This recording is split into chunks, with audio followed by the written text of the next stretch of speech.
పల్నాడు జిల్లా రాజుపాలెం మండలం దేవరంపాడు గ్రామంలో సైబర్ క్రైమ్ మోసం, సిమ్ కార్డు బ్లాక్ అవడంతో ఆధార్ అప్డేట్.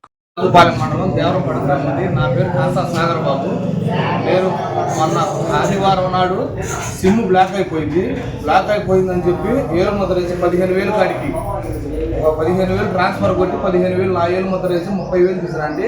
అదే రోజు నైట్ 10:22 నా అకౌంట్ నుంచి ₹1 గవర్నమెంట్ బ్యాంకులోకి వెళ్ళిపోయిందండి. అదే రోజు మళ్ళీ సోమవారం ఉదయం నాడు సిమ్ బ్లాక్ అయిపోయిందని చెప్పి ఎయిర్టెల్ ఆఫీస్కి వెళ్ళానండి. ఎయిర్టెల్ ఆఫీస్కి వెళ్తే అక్కడికి వెళ్తే మీ సిమ్ పనిచేయట్లేదు, బ్లాక్ అయిపోయింది, కొత్త సిమ్ ఇస్తానని చెప్పారు. అదే నెంబర్ మీద ఏలు ముద్ర వేసి కొత్త సిమ్ ఇచ్చారు. ఇస్తే 2 గంటల్లో యాక్టివేషన్ అయితే సిమ్ ఆగిపోయిందండి.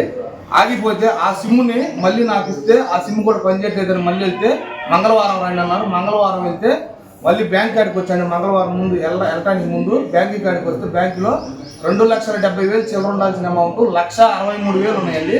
ఆ 1,63,000 అమౌంట్ని మా వైఫ్ అకౌంట్లోకి నేను ట్రాన్స్ఫర్ కొట్టించుకొని మళ్ళీ నేను ఒకవేళ వేరే వాళ్ళకి కొట్టినాను ఫోన్పే ద్వారా అని అనుమానంతో సిమ్ తీసుకుందామని మళ్ళీ అక్కడికి వెళ్ళానండి.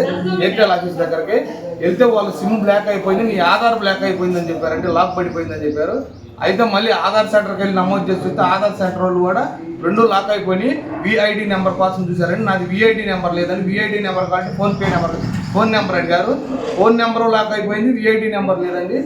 అందుకని చెప్పి మళ్ళీ ఈ రోజు ఉదయం 25,000 నాకు కావాల్సిన వాళ్ళు, నాకు రావాల్సిన డబ్బులు ఉంటే దాంట్లో కొట్టారండి ఫ్రెండ్. ఆ డబ్బులు తీద్దామని ఇక్కడికి వచ్చేసరికి ఆ డబ్బులు కూడా అకౌంట్ నుంచి మళ్ళీ ట్రాన్స్ఫర్ వేరే వాళ్ళకి వెళ్ళిపోయారు సార్. ఈ సైబర్ క్రైమ్ నుంచి మన రాజుపాలెం సిఐ గారు, ఎస్ఐ గారు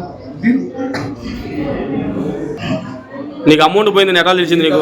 నేను నా అకౌంట్లో చూసుకున్నా అండి. నా ఇంట్లో పేపర్ మీద రాసుకుంటా అంటే రాసుకునే రికార్డు అప్పుడు రాలా.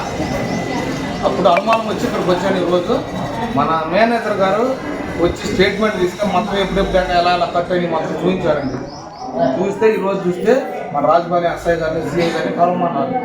ఇవాళ ఎంత పోయినాయి డబ్బులు? ఇలా 25,000. 25,000 ఇలా కట్ అయినాయి. ఇలా పొద్దున 5,700 ఇవాళ కట్ అయిందా?